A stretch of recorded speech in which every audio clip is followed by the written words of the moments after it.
Test the 15. You check the sound okay? The one that causes all that exists to exist. The one that is self-existent. How many men have children and the children never meet their father? See, you created a void in that child because you are a part of that child. Black power! Black power! Black power! Black power! Black power!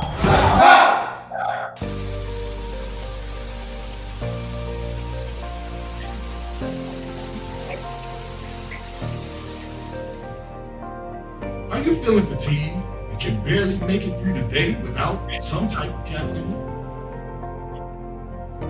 Are you on a journey of healing your body but need a little help?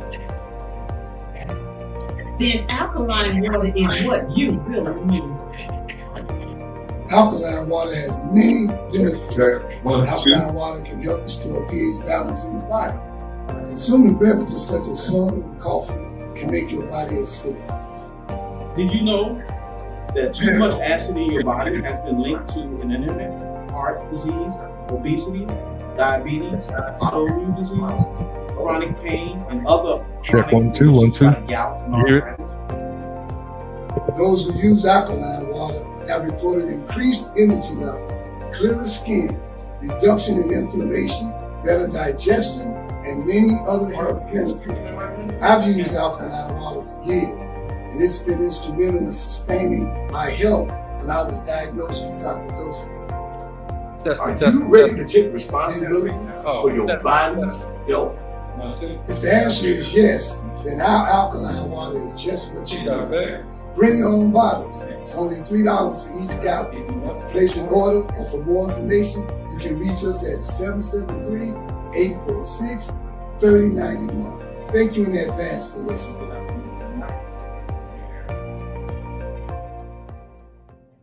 Hi, my name is Sister Ebony Stevenson. I am your announcer for today. Welcome to the Toma Nation's weekly Sunday worship service from 12 p.m. to 2 p.m. every Sunday at 616 East 71st Street here in Chicago, Illinois, and also live on Facebook.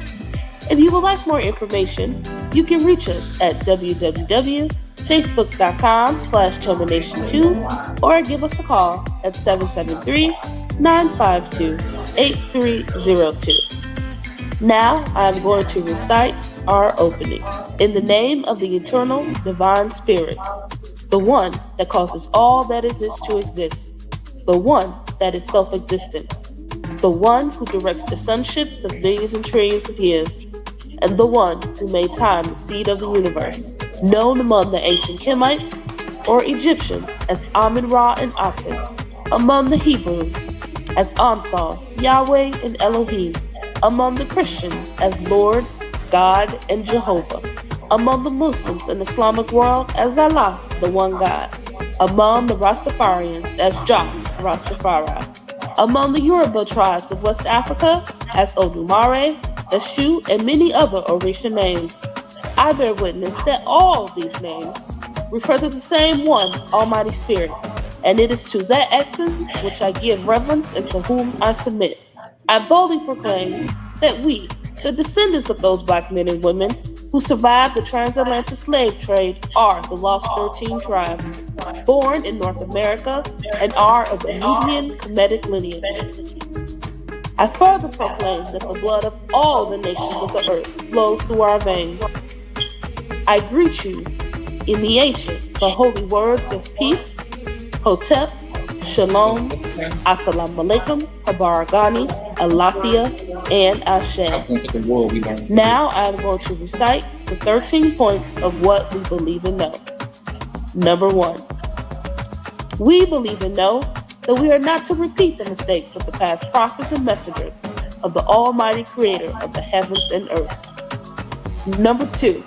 We believe and know that we can only establish an economic base through the application of the knowledge of self and the incorporation of the ideologies of the Honorable Marcus Garvey, the Honorable Elijah Muhammad, Mahatma Gandhi, and Ben Ami. Number 3. We believe and know that the prophets and messengers of the Holy Bible, the Holy Quran, and the Kemetic Holy Books were all black. Number 4, we believe and know that Jesus Christ of 2,000 years was and is a black man. Number 5, we believe and know that the knowledge of the Almighty Creator goes beyond books written by the prophets and messengers of the Almighty Creator.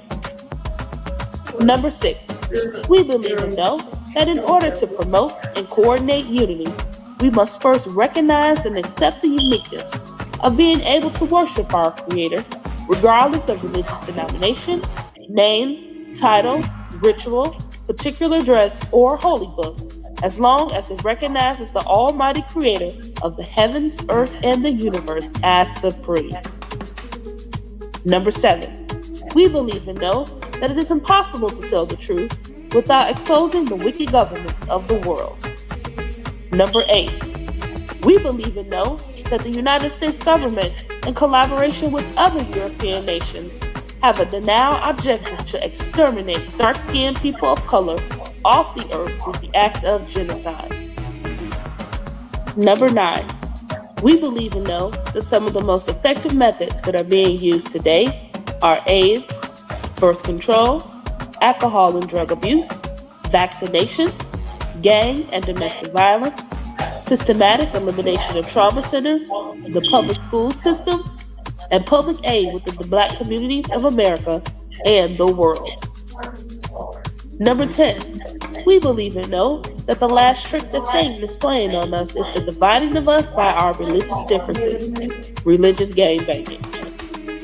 Number 11, we believe and know that the conflict between the various religions are comparable to the conflict between various street gangs within the inner cities of America. Peace. Number 12, we believe and know that the war on drugs and gangs is a diabolical plot to disarm the black community of weapons, break up the black family, withdraw our constitutional rights, also kill and incarcerate young black males under the undercover code name April 2029. And number 13, we believe and know that every letter, shape, sound, and numerical value contains esoteric information that completely transcends the specific contextual meaning of the word. Our purpose: to bring about the growth of a righteous community in accordance with the laws of the Creator of the universe, under the leadership and guidance of Brother Minister Rahim Quasad Aton, to provide solutions to the social and economic ills that plague the communities of urban America.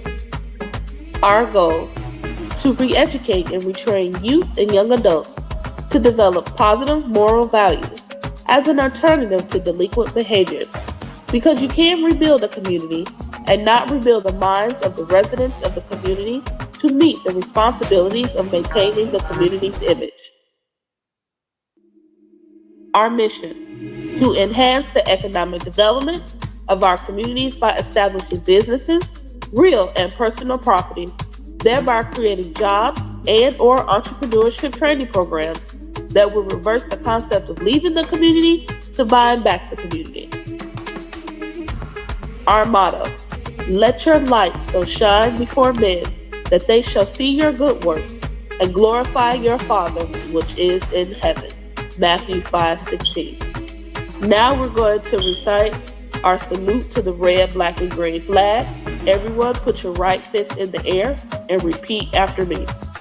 Here's to this flag of mine, the red, black, and green. Hopes in its future bright, Africa has seen. Here's to the red of it, great nations shall know of it. In time to come, red blood shall flow of it. Historians shall write of it, this flag of mine. Here's to the black of it, 400 million's back of it, whose destiny depends on it. The red, black, and green of it, oh flag of mine. Here's to the green of it, young men and women shall dream of it, face shots and shells for it, maidens shall sing of it, waving so high. Here's to the whole of it, colors bright and pole of it, pleased is my soul with it, regardless of what is told of it. Thanks to God for giving it, this great flag of mine. Please keep your right fist raised high in the air as we sing our Black National Anthem.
Black power, black power, black power. Black power is the power to define, develop, and defend that which is in the best interest of Black people. Peace, peace. I am Minister Taharka J. Shakur, and I am our announcer for today. We will be having a lecture from our co-founder today. And as you may have known, November is the month of Toma. But we will be getting lectures from every minister. They can hear me now? Okay.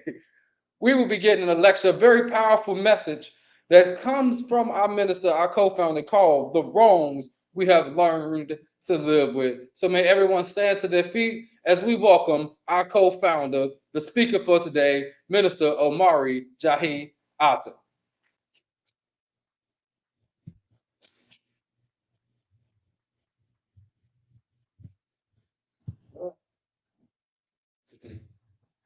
Original salute.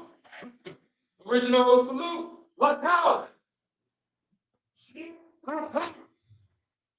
All right, all right. How's everybody doing today? Beautiful, beautiful. As Christian brothers and sisters say, it's the day that the Lord has made. And we be glad and rejoice in it. In the name of the eternal spirit, the one that thank you. In the name of the everlasting Father, he that causes all that exists to exist, he that is self-existing, is he who directs the sunships of millions and trillions of years, and is he who has made time the seed of the universe. He's known among the ancient Kemites or the Egyptians as Amun-Ra and Aton. He's known among the Hebrews as Ansar, Yahweh, and Elohim. He's known among the Christians as Lord God and Jehovah, and among the Muslim and the Islamic world as Allah, the one God. He's known among the Rastafarians as Rastafari.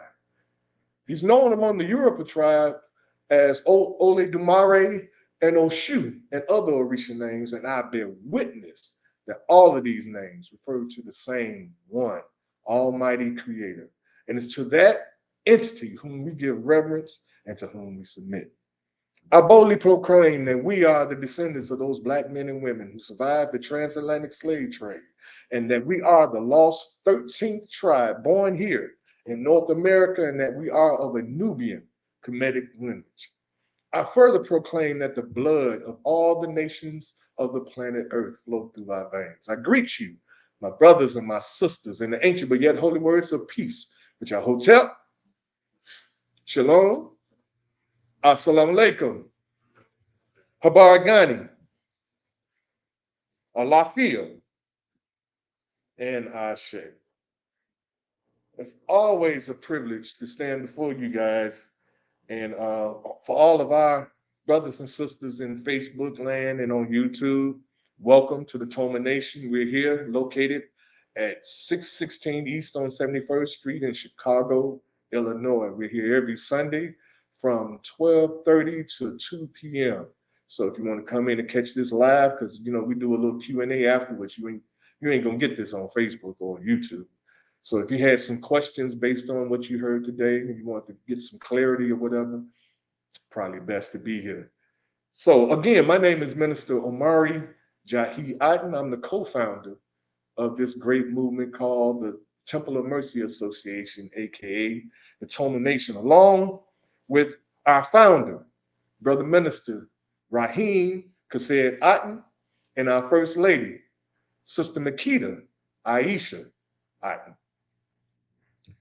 The lecture of my title, the title of my lecture, flip that around. The title of my lecture today is The Wrong We've Learned to Live With. And today we're going to go behind the curtain of deception. It's a lot of deception going on this planet, and we've learned to live with it. We've accepted it. It's a lot of things that is just, it's just not right. And we know it ain't right. But we've learned to just accept it and go on ahead and how they say, don't make no waves, just go with the flow and all of that. We're going to make some waves today because we're going to bust some stuff out. We're going to expose some things. You don't hear from me that much. I don't get up on the podium. I'm normally behind the scenes. We got Sister Ebony filling in for me in the audio visual department. Y'all give it up for Sister Ebony. She filling in. She called me Tech Tyrone. I don't know what that means, but I got the tech part, and I guess put it together. I guess I got it. But yeah, you don't hear from me that much. As the co-founder, I really don't feel a need to come up here and say much because the founder got it covered. What do I need to say? And it's very important, to understand that, and hopefully a lot of people out there in Facebook and on YouTube will understand that when you have a partnership, it's almost just like even a married couple. Maybe married people might get something out of this, what I'm about to say. Can you imagine two people on a road trip?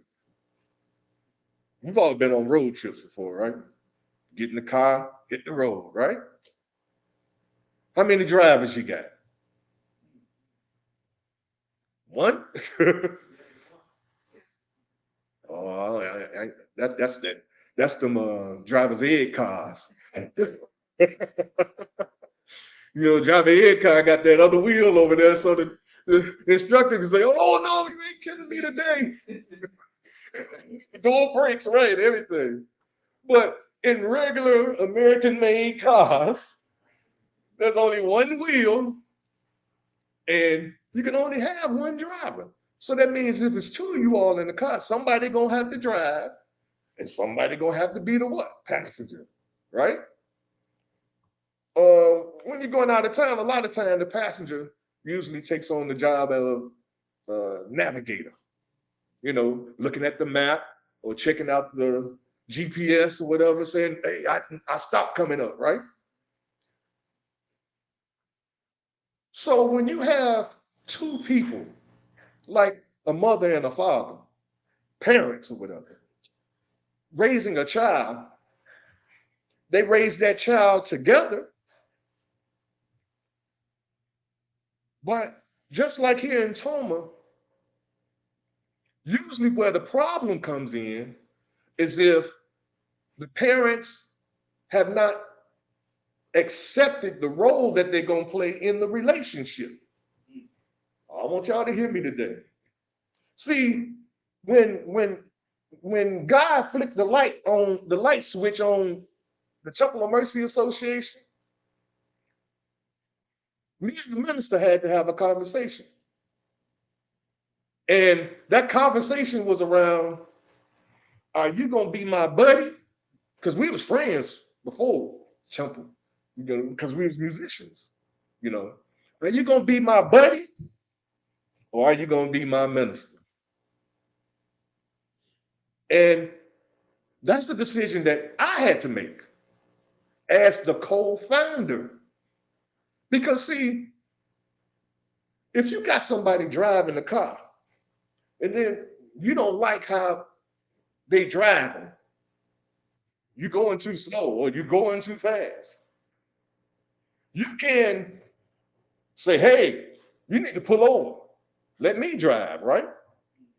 But if the driver, and we've already agreed that you're going to drive and I'm going to navigate, then we begin to start creating problems in the relationship. If you don't like how I'm driving, that's an indication that you need to get on another car or get your own car. And you can drive how you want to. And then you'll experience what the driver experienced when you get a passenger. Because somebody ain't gonna like how you make turns. Somebody ain't gonna like how you brake. See, it's always something that people ain't gonna like about how you, as the leader, or you as the director, or you as the driver, somebody, there's always gonna be somebody ain't gonna like something. You didn't put your turn signal on. Well, nobody was behind me. We're on an open road, nobody's here. I think you need to let me drive. See, this happens in organizations, this happens in relationships because people do not accept their role.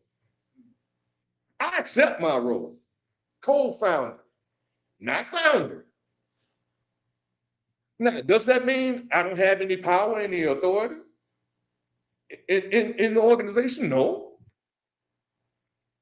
If I have a problem, me and the ministers sit down and we have a discussion, like grown men, and we come to a solution to the problem. Now, in organizations, let me just give you an example. President of the United States, vice president, right? Vice president got juice. Vice president ain't got no juice more juice than the president. So, what if the vice president all of a sudden decide they want to be president?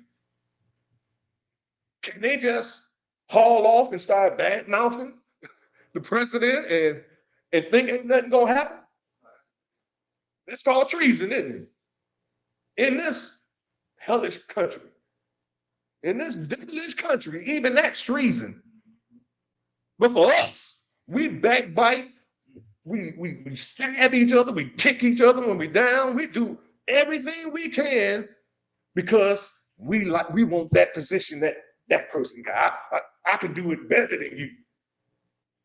You know, Elijah Muhammad, I ain't even got into my lecture yet. I don't know where this is coming from.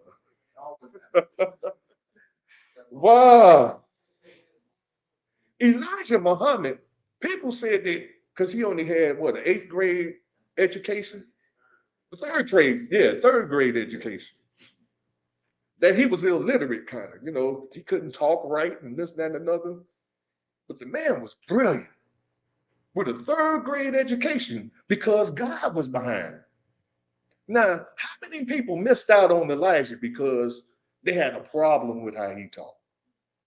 How many people missed out on the wisdom of Elijah Muhammad because they didn't like the fact that he talked slow? He chose his words carefully. He's not an educated man. He shouldn't be the head of the Nation of Islam. But the FOI grabbed that brother and took them out in the back. That's how it used to be handled back in the day. You say something about the leader, I don't care who you is. You get handled. Today, it's a Facebook post. We need to talk about it. Maybe we need to have a meeting. Let me get to my lecture. Today, brothers and sisters, I want to expose some things, and I think I know why God started it out like that, because I think we all need to understand that when you select somebody to lead, and that's what you do when you join another person's organization, you're selecting them to lead you. You know, just like uh, uh, um, when you go to take a karate class, you do a little research, or pick a doctor. You do a little research and say, pretty good doctor. I want you to be my doctor. And then after doing all that, you go in and be like, you say, you want me to exercise? Where you get your doctor degree at? My grandmama never exercised. My grandfather's grandfather, we never exercised, and they lived to be 102. Why should I listen to you? But you picked this person. You selected them to be your doctor. You see what I'm saying? And then we tear them down. And then we wonder why we are the way we are in our lives. See, when you select a spiritual leader, teacher, and guide, you don't have the right. I don't have the right to determine whether what they are leading and guiding and directing us in, whether it's right or not. Now, I have an opinion. I really want y'all to listen to me. I have an opinion. But there was a story here in the Holy Quran. And in the temple, we read both the Bible and the Holy Quran. And that's a story that we're going to tell on another day. And there's a reason for it, a scriptural reason why we read both books. But in the Holy Quran, there's a story about a man that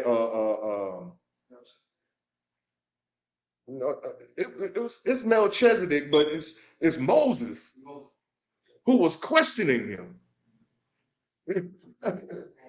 He was questioning Melchizedek about every move he made. You see what I'm saying? But yet still, he himself, Moses, said, "Can I follow you? Please," begged him. "Please let me follow you. I want to study under you." And then every move you make, why'd you do that? Are you trying to harm? Because they were in a boat on the lake and he put a hole in the boat. And Moses like, "Are you trying to harm the occupants of the boat? You trying to kill us? What's going on? What you doing, man? You know what you're doing?" You see, this is the same mentality that we have. We have this same mentality. We want to question our leaders. And you know the thing that helped me to overcome this, I call it the Moses syndrome. Just since this story is dealing with Moses. The thing that helped me overcome that was that I don't know everything. See, when you think you know everything, when you begin to think that you ain't got to learn something else, you got it, I know it all, that's when you begin to catch the Moses syndrome. And you begin to question leadership instead of waiting to see what the end result of the leadership's guidance and direction. See, I made up in my mind. This is something that I made up in my mind a long time ago, because every leader ain't a good leader, and that's just a reality. But how do you know if a leader is a good leader? And this is not my lecture about leadership. Where's this coming from? I guess it's the wrong we learned to live with. Dogging out our leaders.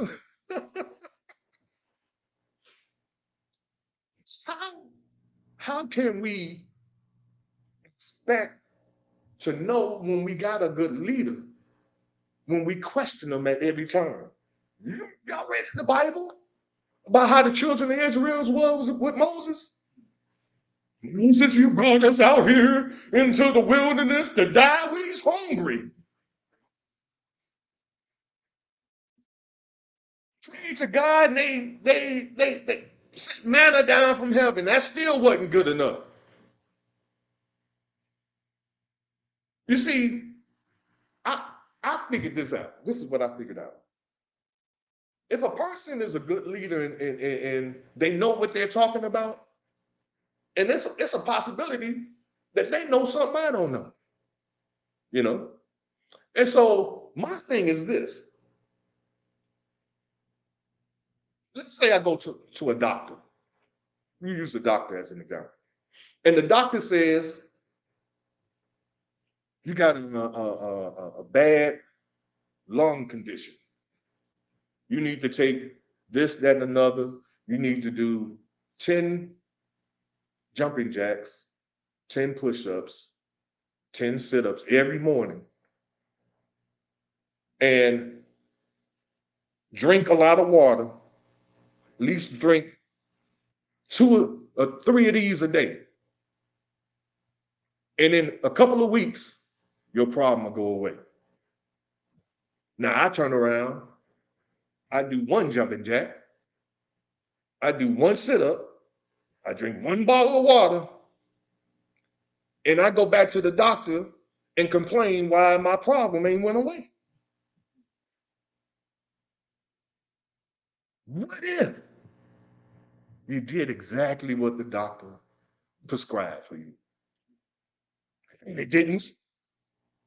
Now you got ground to stand on, don't you? If you do what the doctor prescribes for you and it don't work, you have ground to stand. But until you do your part, you have no right to question leadership. I'm gonna say that again. And this is in anything, on your job, in your relationships. Because believe it or not, even in a relationship, somebody driving the car. I ain't talking about physically driving the car either now. I'm talking about somebody in charge. You know, there are some guys that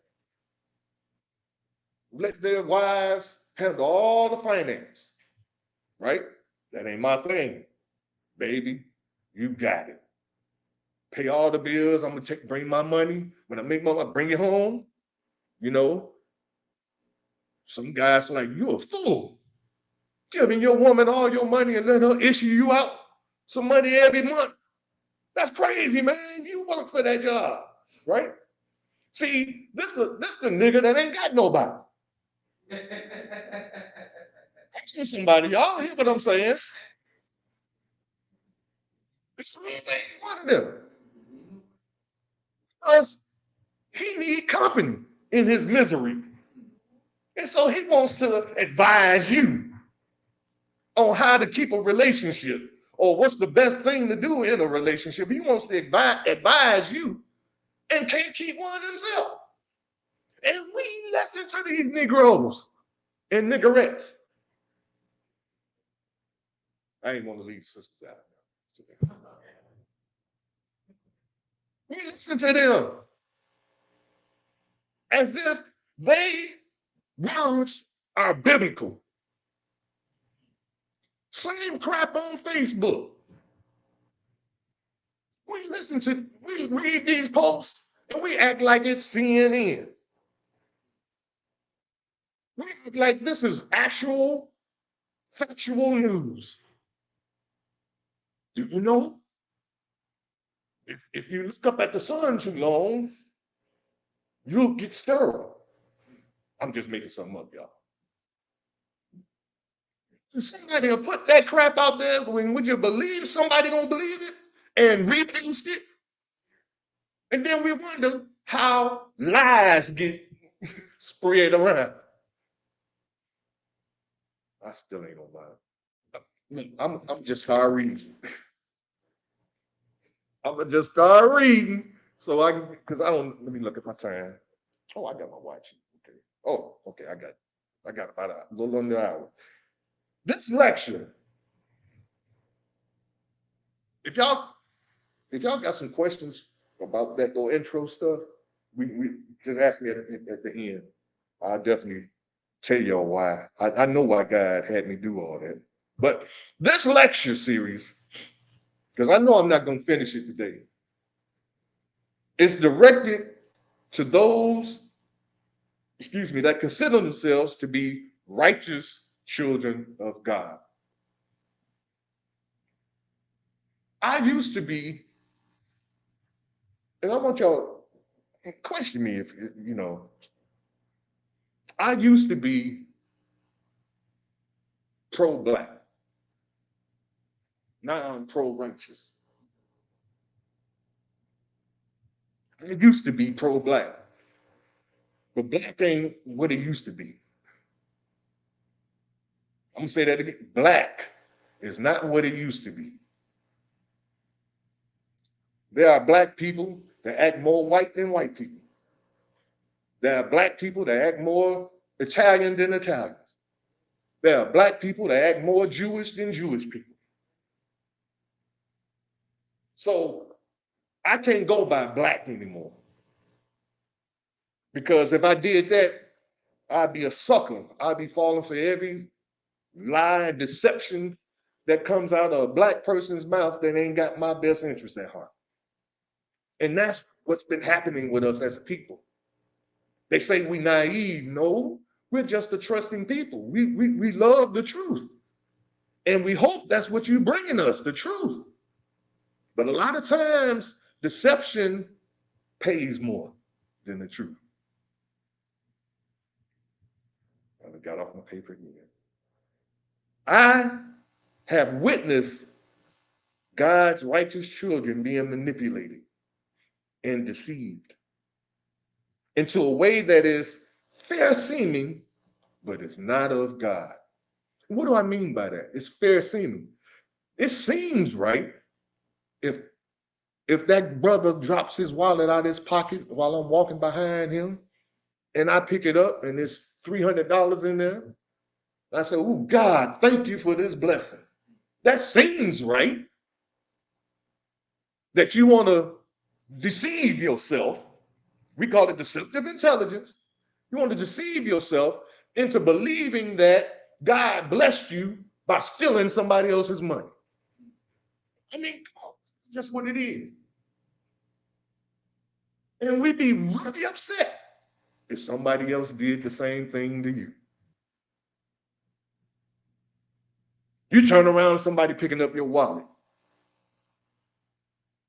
You weren't going to give it to me, was you? Now you fighting. See, if we are doing things based on what we think and what we feel, and the law of God and the word of God has no place now in our decision making. When we make decisions based on what we're going to do, how we're going to act, what we're going to say, how we're going to think, all of that's just based on emotion now. It ain't got no law, no order to it. You know, I love law and order. I had to throw that in there. Had no law and order to it. You know, so look, Proverbs. Ebony gonna put this up on the screen for me.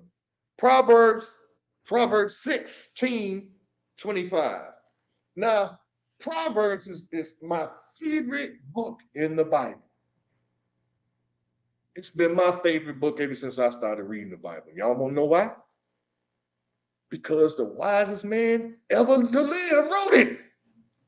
Why would I want to read anything else? Wisdom. King Solomon wrote Proverbs. Now look what it says here then.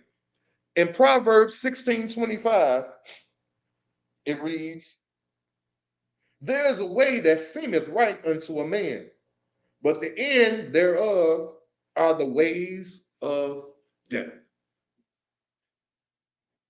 It seems right to a man and a woman, because y'all know man, woman, man, same thing.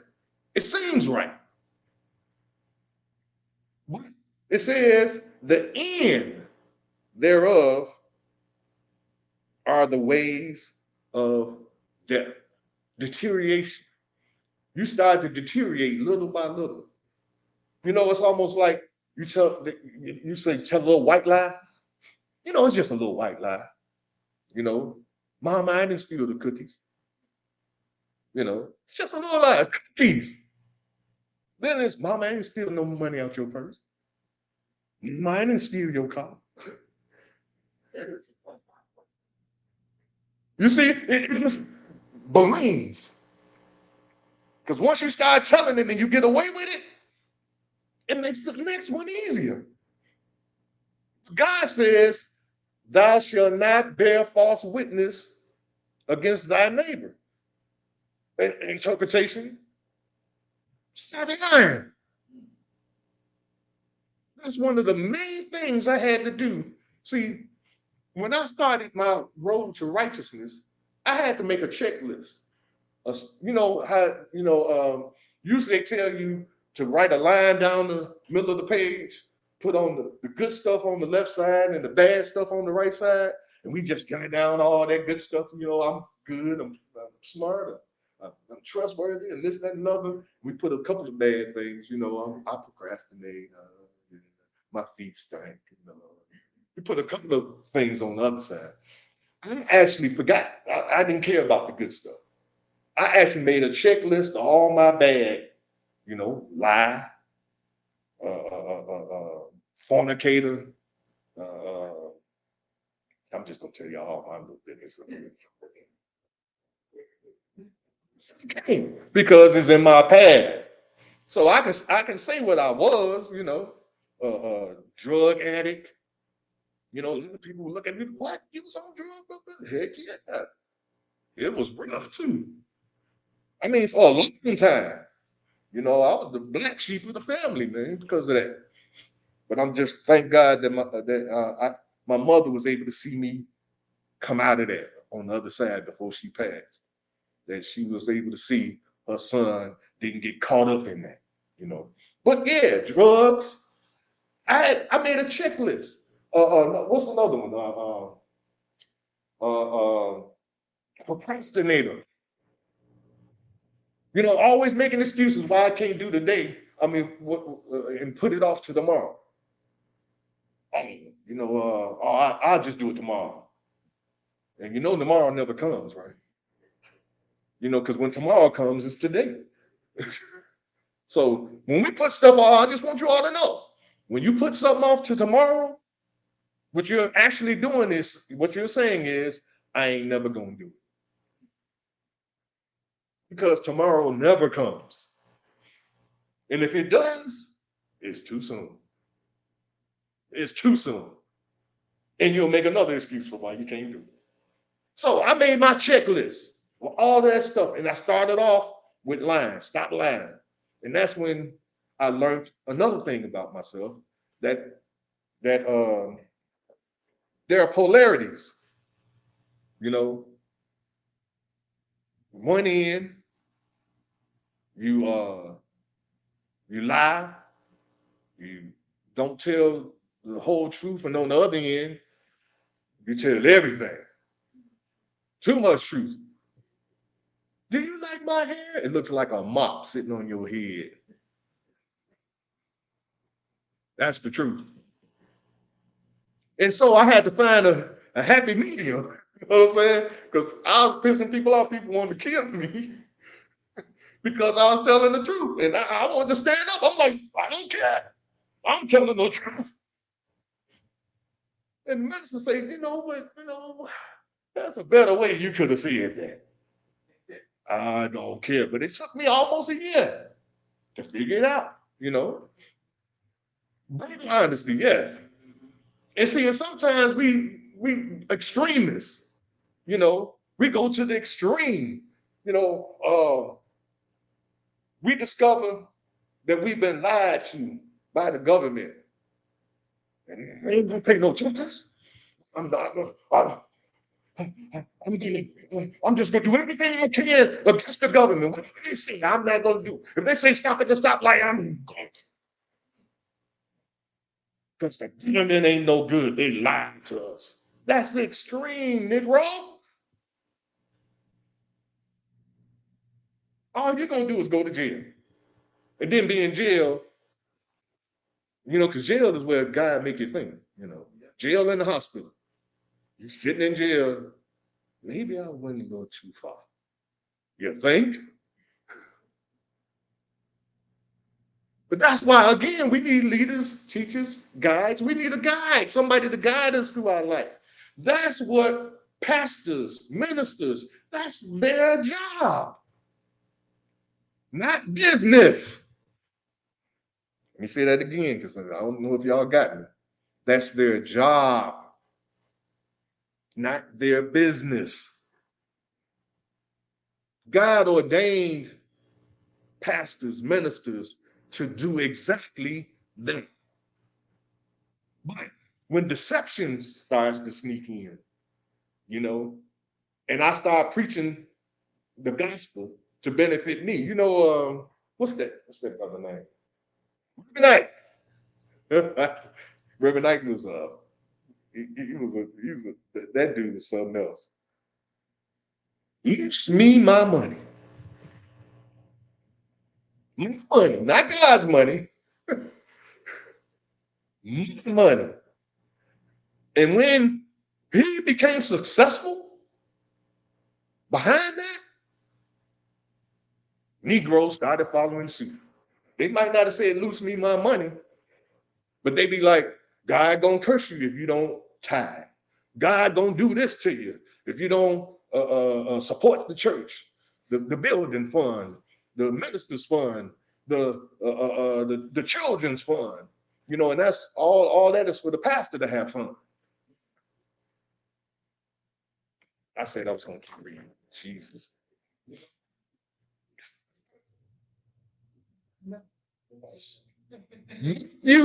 Matthew 25. Look at this, y'all. Matthew 24, verses 3 through 5. Matthew 24. Here we go. 3 through 5. And it reads, as he said, now this is talking about Jesus. As he sat upon the Mount of Olives, the disciples came unto him privately, saying, "Tell us, what shall these things be? And what shall be the sign of thy coming and the end of the world?" Now, that's a very distinct question that the disciples were asking him. What shall be the sign of thy coming and the end of the world? And Jesus answered, and his response was, "Take heed that no man deceive you." So that means that this deception that we're experiencing, because it's all over the place. Do you know it's deceptive to pad a bra?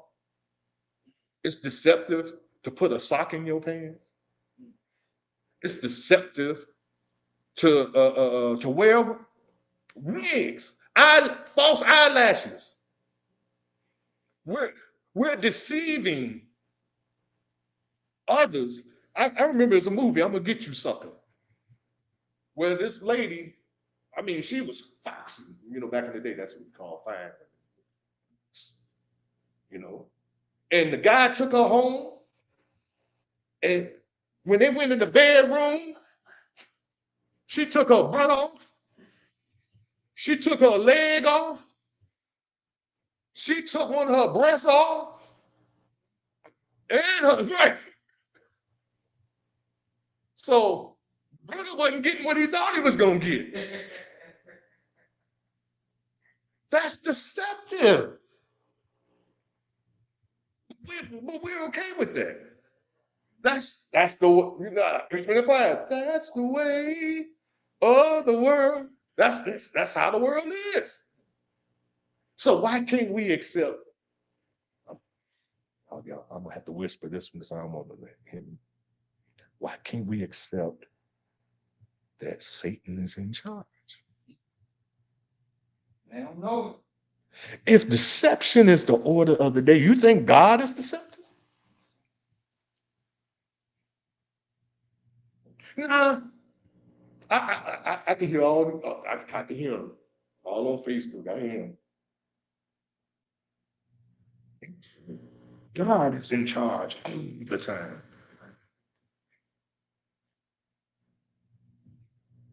God is in charge. And you know what he decided?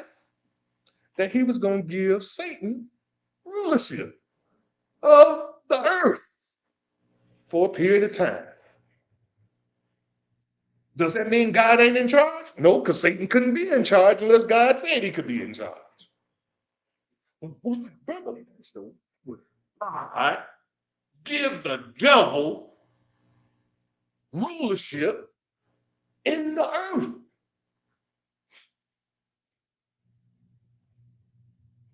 Ooh, this is coming out, so I'm going off the paper again. Human beings are carbon-based beings, meaning that like charcoal, which is carbon, you know the stuff you put in your barbecue grill, that black stuff, that's carbon. Every human being on the planet is made up of carbon.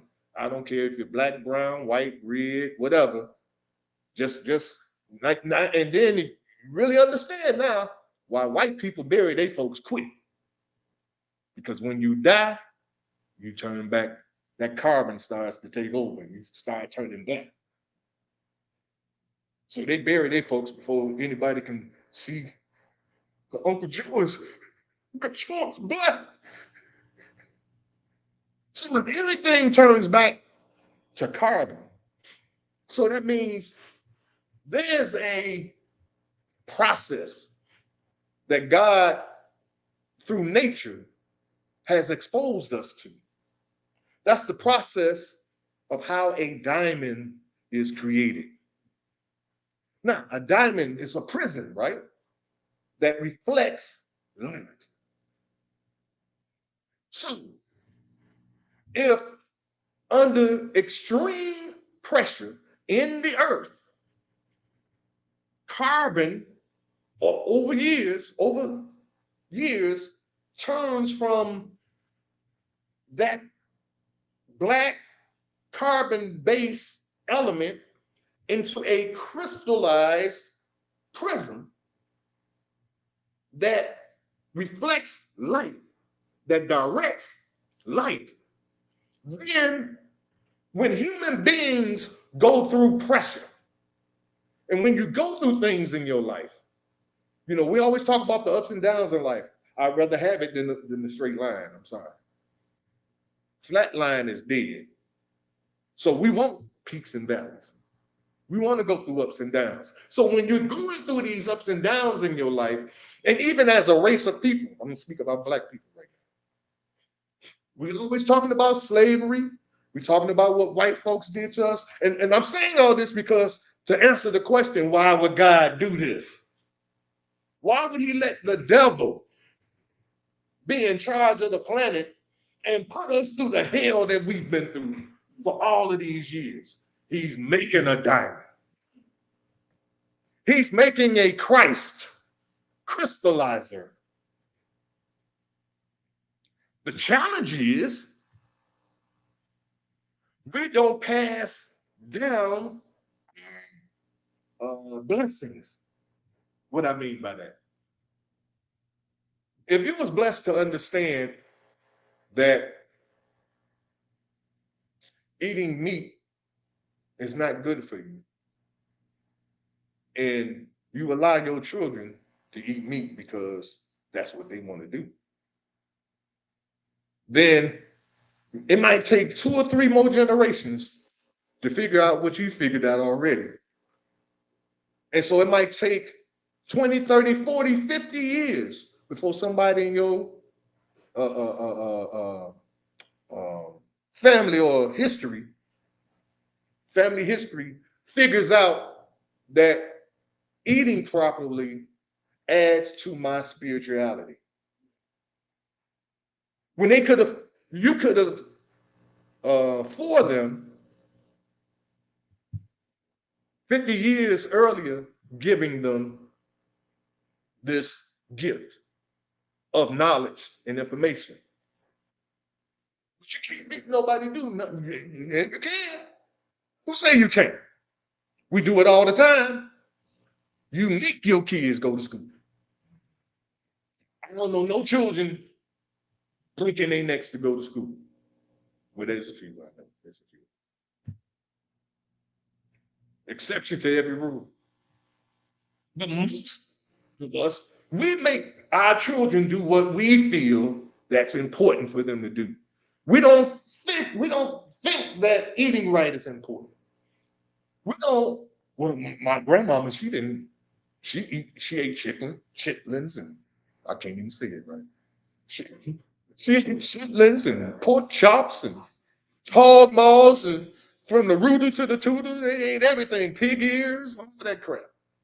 And she lived to be 105. See, we tell ourselves this mess in order to justify the fact that when God gives us information that's going to enhance our life, we toss it to the side.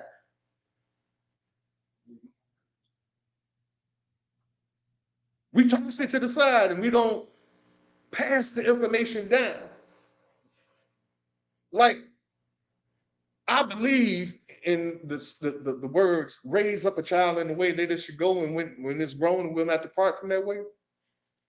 When my son was young, I would not let him touch meat at all. Now, when he got 18, I let him go. Because his mama was pulling on him. You make that boy, that's your mess. See, that's your crap. Don't force that on him. But all his life, all the way up into 18, he never ate meat, no kind of meat, right? At some point, he's going back to it because God cannot be moved. God said, if you raise that child up in the way it should go, when it is grown, it won't depart. I believe it. See? Yeah. Is God a lie?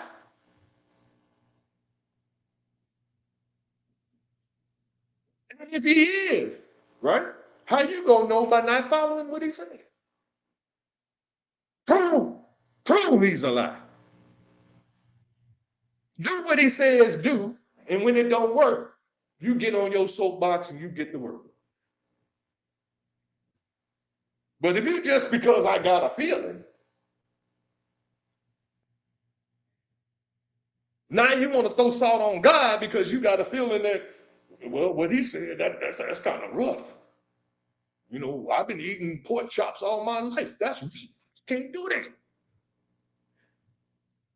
Look, y'all, Jesus. I ain't even off the first page. Okay. In my 62 years experience, I have discovered that being right has become a point of view. Meaning that being right is determined by what you think. Oh, I think it's right to bust that nigga upside his head and take his money.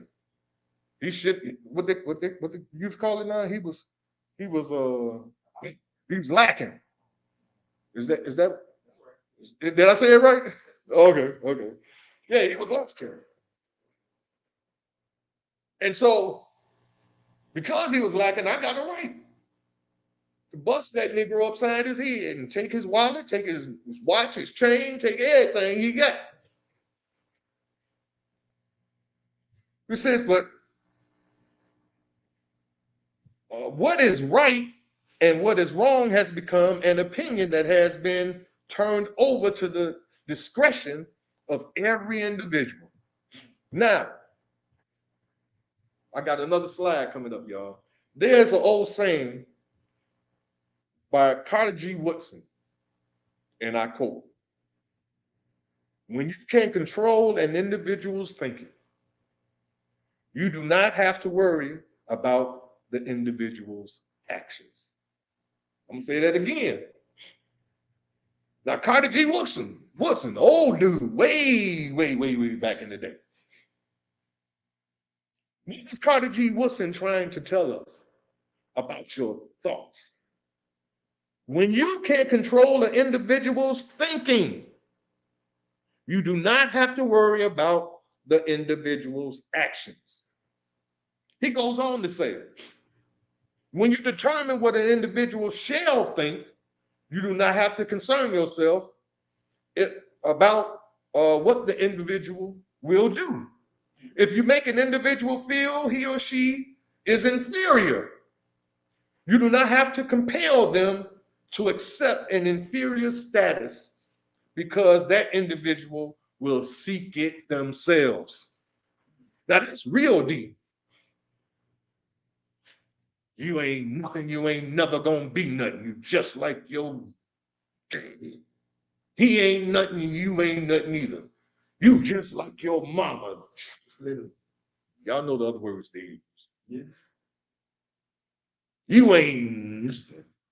Nobody wants you. Ain't nobody ever gonna want you. You ugly. When you can make a person believe that about themselves, you don't have to worry about it. That person creating an inferior environment for them. They'll seek the back seat. They'll seek the corner. They'll seek the back door.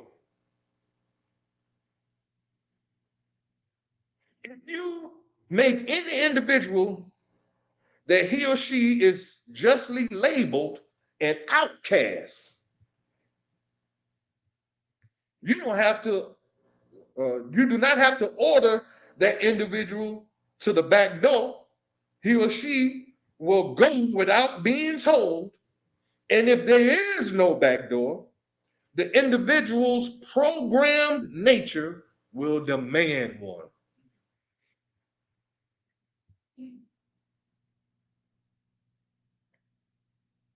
Now, Dr. King, he said this. I have a drink. No, I ain't gonna do that.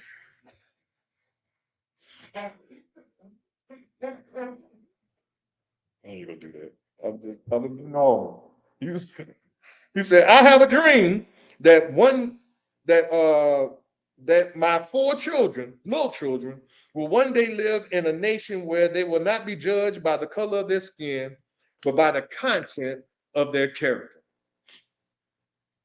Now, we've been dreaming that for 50 years, over 50 years. We've been having that same dream with Dr. King. You know, I'm beginning to call it a nightmare.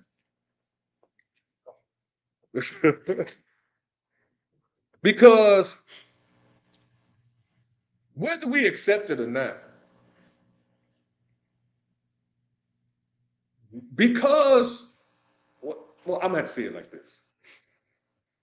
Because the best example of good that we've been programmed to accept is white people. We've been programmed. Understand what I'm saying? The best things in life, the good stuff, it comes with white people. You know, the minister always saying the white man's ice is colder than the black man's ice for some reason. It's the same ice, got it from the same place, but for some reason to you, I want his ice because his ice is going to be better than your ice.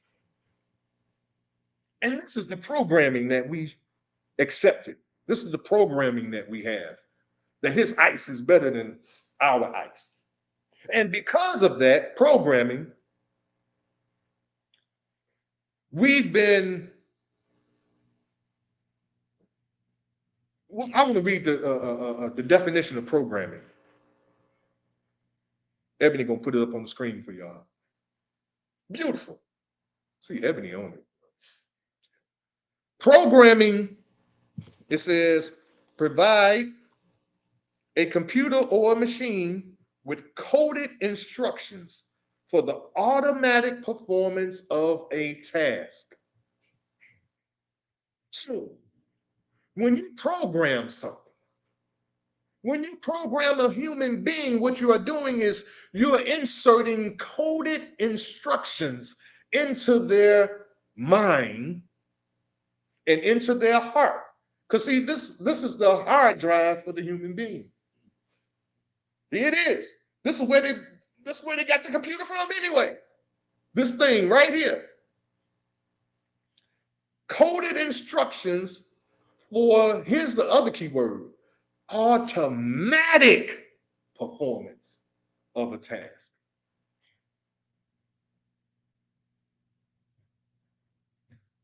When your wife says, see, well, okay, I should say it like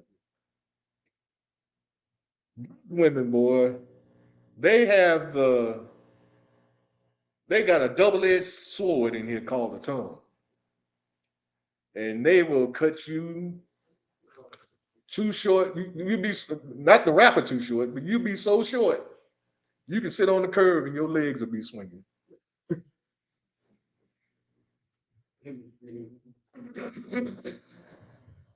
That's how short a sister can cut you, boy, and bring you down. I mean, low, right? And the response, the coded instructions is put your fist in her mouth. Where did we get it from? That's how the white man did his woman. We didn't do our women like that because our women didn't have a reason to cut us too short like that. She got the reason because we started wanting to emulate this white man. Lifestyle of the rich and famous. Some of y'all don't remember that show back in the day where they were showing how the white people live. All these immaculate mansions and all of that. And we like, oh man, I want that. In order to get it, you have to be assimilated. Yeah, I said it. Like the Borg. For my Trekkies folks out there. Trekkies, yeah. I love Star Trek. And if you don't know nothing about the Borg, you better watch you some Star Trek.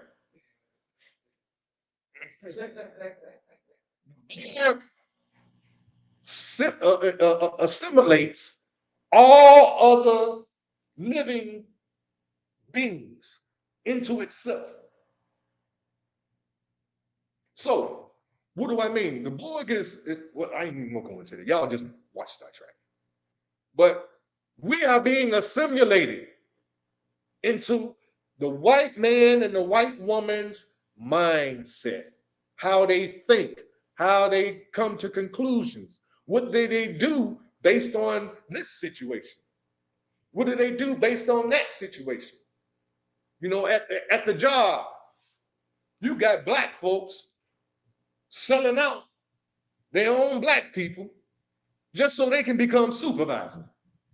Or I call it supervisor. So I can be over these Negroes. Because they ain't gonna make you supervisor unless you can trick out on some folks. If you ain't got a problem snitching on your coworkers, you ain't got a problem, recommending, they'll make you a supervisor, which is, how did KRS One say? Overseer. Overseer, overseer, overseer. You're the police now at work. I'm about to go somewhere, but let me get back to the paper. Coded messages. Is the slide still up? Okay. Coded messages have words or symbols with which represent other words, so that the message is secret unless you know the system behind the code.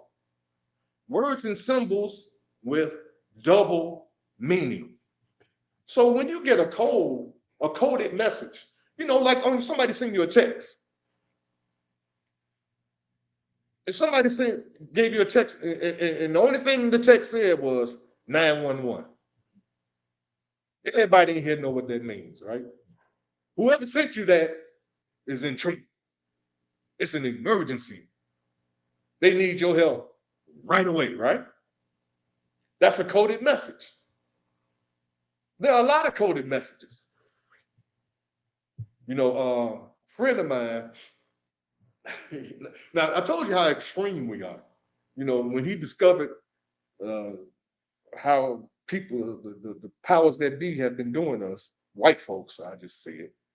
When he discovered that, he got in the elevator with a bunch of white people. He the only black person in there, right? And one white person looked over at the other white person and he said, "Man, do you see how do you say it? Do you see what the cat drug in?" Coded message, right? And he like, "What the hell are you talking about?" Now the elevator full of white people. Wasn't nobody talking to him, right? Who looks crazy? But only reason he looked crazy because he understood the code, right? He knew what they were saying. All of us knew what he was saying, right? Look at this nigga that just got drugged into the elevator was pure white people, And he snapped out. Went to jail that day.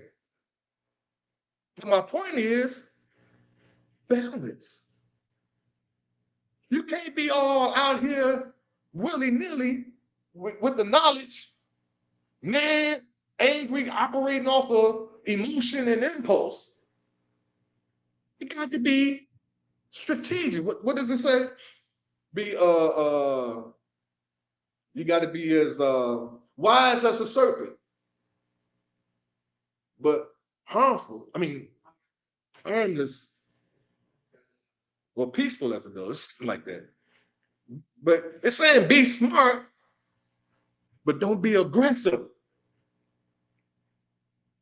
And if you find yourself being aggressive because you discovered something and you came to the temple and found out that the reason why when you go to jail, they take a picture of both sides of your face is because you look different on both sides.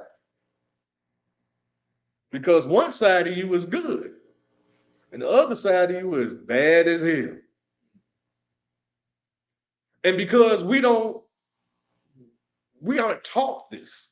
See, this should be taught in grammar school about you, who you are, and the good and the bad. We just think whatever comes out is what it is. But sometimes we could be walking around imbalanced, out of control. I'm just bad for no reason, just bad. That's just who I am. I got, 18 minutes. Okay, look, I'm just keep reading. I always say that.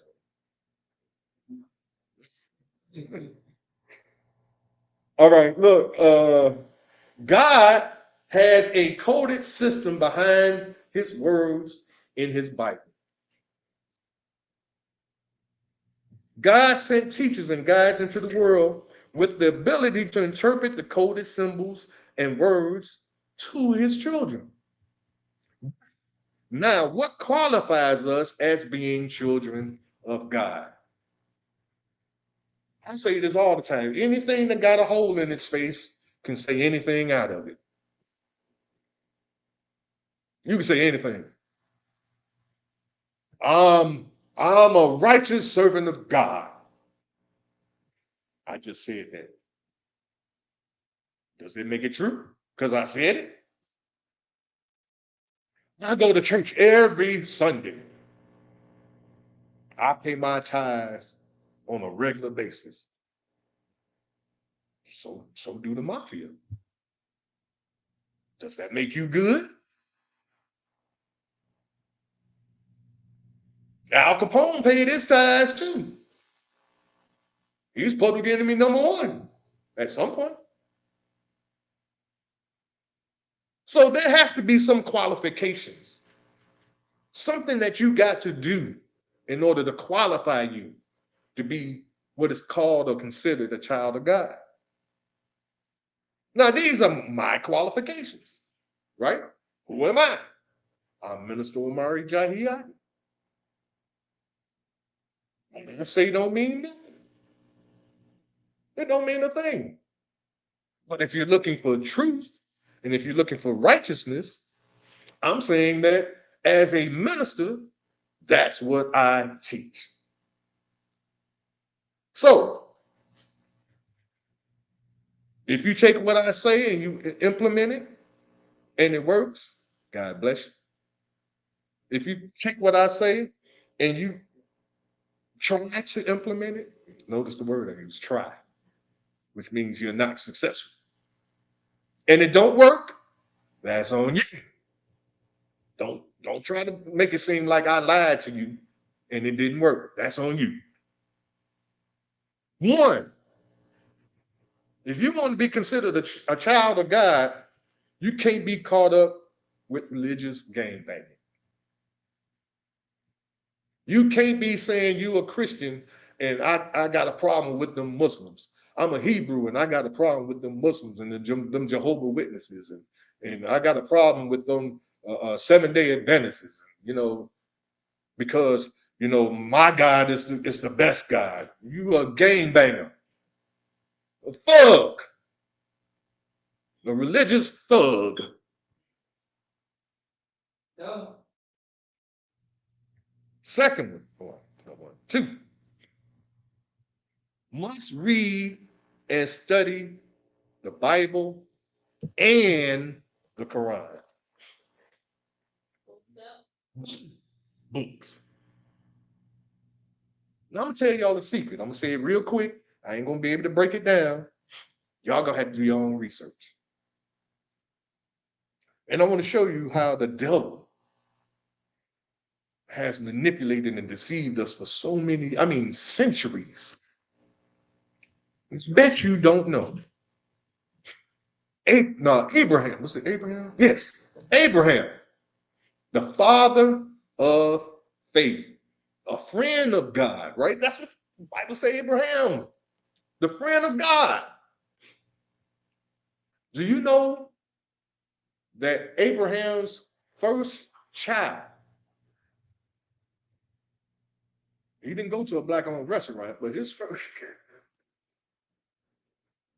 his first child was by Sarah's handmaiden, who was an Egyptian named Hagar.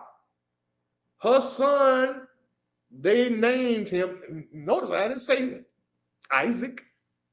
I said this son's name was Ishmael, Abraham's first son. Guess who the founder of Islam is? Ishmael, Abraham's son. Now, let's go to Isaac, the other son, right? And we're going to talk about that another day because there's some hidden stuff in that too. But we just for today, Isaac, the patriarch for the Hebrew religion, which at some point turned Jew. I don't know when that happened, but there's some scholars out there that'll help y'all to know when the Jewish people stole the Hebrew religion. I'm just telling y'all how it is. There was no such thing as Jew. They were Hebrews. These gypsies came into Hebrews' country and stole their religion, killed them off, stole their religion, and called themselves Jews. I guess I'm anti-Semite now. I guess I'm an anti-Semite, right? But do you know that Semite is black? Semite means black. Which one of them pale-faced Jews can call themselves black. Come on now. I want all you pop-up attorneys to been up now and tell me how a pale-faced Jew can be Semitic and they ain't black. Because anti-Semitic means anti-black. So when they say Kanye is an anti-Semite, they saying he's anti-black. He didn't say nothing against black people. He said something about their pasty-faced self. As the Native Americans say, pale face. So I can't be anti-Semitic. Kanye can't be anti-Semitic. So what's the deception in using that statement against somebody that says something about Jews? What do the Jews know that you don't know? They know that the original people of God is black. And they call themselves the original people of God because they stole it. Exactly. And after stealing it, they stole that, what is it called? Heritage. And so when you say something against them, they want to call you an anti-Semite, which is really saying that you're going against the original people, which they are not. And the scripture, minister read the scripture last week. There are those who say they are Jews, but are not, but are the synagogue of Satan. Do I hate Jews? No, I could care less about Jews. I don't even think about them. They are, what's the word I want to use? Irrelevant in my life. I guess I'm going to lose my job now. I'm going to go to work and find out it was a Jew that's paying my check. Hey,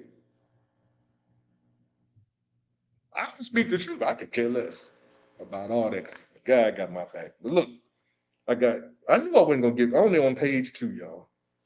I got about 7 more pages to go. I'm on number 3. I'm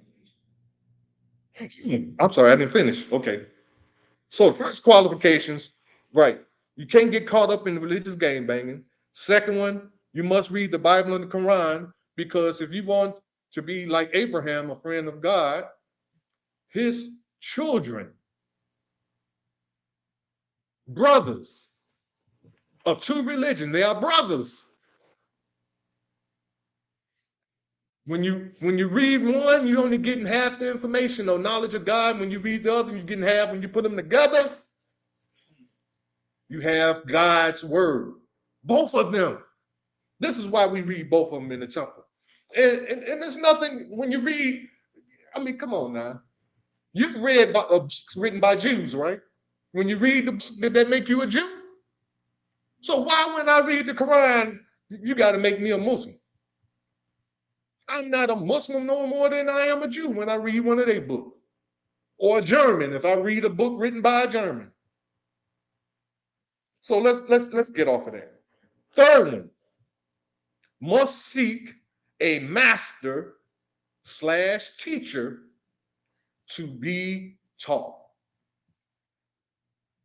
So you can't consider yourself a child of God and you out here willy-nilly it on your own. I'm my own teacher. I'm my own leader. I'm my own this. You your own fool.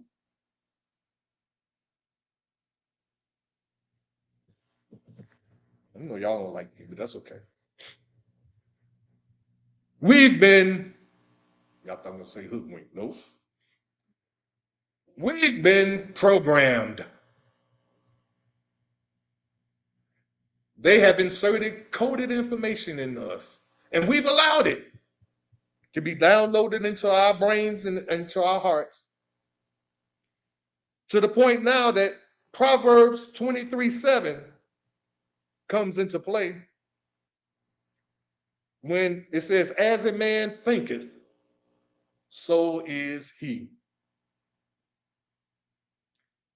To fully understand what the writer of Proverbs meant, which was King Solomon, we must look at the surrounding verses for context. All right, here we are, Proverbs 23. Let me see. Oh, I don't have to, I got it right here. As a man thinketh in his hearts. That's deep too. I ain't gonna go there because it'll take me somewhere else. Because there's a connection between your mind and your heart. I didn't say your brain. I'm very specific. There's a distinct connection between your mind, M-I-N-D, and your heart, and how they work together. So, as a chapter, this chapter focuses on giving life advice. This is King Solomon, and the book he wrote was a book that was about giving life advice for how to handle oneself in various life situations. Now, some of you may not know that about Proverbs. You know, I hear people saying, well, there was no book written on motherhood. There's no book written on parenthood. Proverbs will teach you about everything in your life. Look at what this Proverbs 23:7. We're going to start at the first verse, though. It says, when thou sittest and eatest with a ruler, consider diligently what is before thee. He's talking about sitting down with a ruler. Now, what is a ruler? A person exercising government or dominion. So it could be anybody that has, in your thinking, in your mind, some kind of dominion over you. He's a billionaire, so he's over me. What makes him over you? Your thoughts. His billions ain't definitely over you. They're in his bank. It's your thoughts about his money, and that his money makes him over you. And he could be a straight up idiot with a bunch of money. So we got to rethink that. But verse 2, it says, and put a knife to thy throat if thou be a man given to appetite. So it's talking about if you're sitting down with a ruler, consider diligently what it says, if you sit it to eat with a ruler, consider diligently what is before thee, and put a knife to your throat if you be a man given to appetite. That means if you eat a lot. I got 2 minutes. Oh, Jesus. Well, I'm gonna try to rush through this and then I'm gonna close out because I already knew I wasn't gonna get through this. It said, put a knife to your throat if thou be a man given to appetite. Be not desirous of his dainties, for they are deceitful meat. Labor not to be rich. Cease from thine own wisdom. Will thou set thine eyes upon that which is not? For riches certainly make themselves wings. They fly away as an eagle towards heaven. The more you run after it and you get it, it fly away. Eat thou not the bread of him that has an evil eye, neither desire thou his dainty meats. So that's saying, you know, when you put somebody on a pedestal, for whatever reason, if you find yourself invited to one of their parties or invited to some banquet or a dinner that they are sponsoring, saying be careful about what you are consuming. And we ain't talking about food now. Because Information is food. When they tell you, see, we seem to believe rich people. We believe politicians. We believe government officials. We believe them because they make a lot of money and they supposed to be better than us because they politicians. For some reason, I don't know where that came from, but we seem to believe that when they say something, that it's 100% true and accurate. I'm going to lower taxes. Everybody say I'm going to lower taxes. Taxes ain't lowered yet. And we still voting on them. Well, beloved, that's my time. But I thank you for listening. And I'm going to leave you as I greeted you in the ancient but yet holy words of peace. Okay. In the Arabic language of hope, well, not in the Arabic language. I'm all off. I'm gonna leave you as I greeted you in the ancient but yet holy words of peace, which are Hotep, Shalom, Assalamu alaikum, Habaragani, Alafia, and Ashe. Peace. Man, I ain't even drink no water.